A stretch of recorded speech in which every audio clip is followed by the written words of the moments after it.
La traite transsaharienne et orientale, c'est 13 siècles, plus de 13 siècles, sans interruption, que les Arabes ont rasé le continent noir.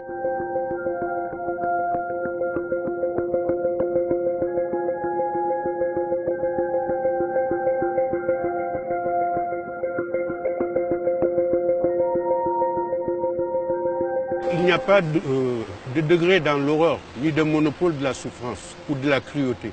Mais on peut avancer sans risque de se tromper que la traite transsaharienne et orientale a été beaucoup plus dévastatrice pour les populations africaines que la traite transatlantique. Si j'ai titré mon étude le génocide voilé, c'est parce que la castration généralisée annihilait toute possibilité de se transmettre, toute possibilité de descendance, ce qui explique aujourd'hui que leur présence dans le monde arabe est un épiphénomène. Aussi une précision assez importante.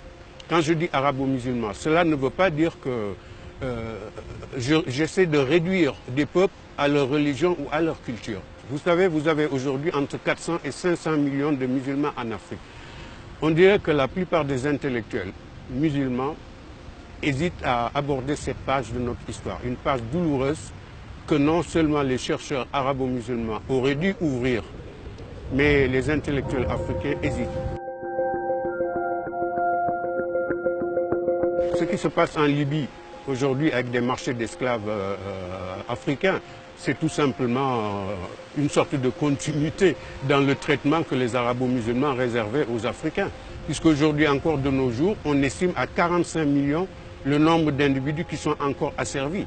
Et comme par hasard, c'est essentiellement dans le monde arabo-musulman. Les étudiants africains qui vivent au Maghreb sont traités d'une façon souvent assez ignoble. Des servantes africaines se voient confisquer leur passeport au Liban ou ailleurs.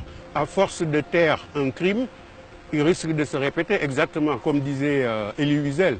Qui ignore son passé s'expose à ce qu'il recommence. D'où la nécessité d'un travail de mémoire pour que les horreurs du passé ne tombent jamais dans l'oubli.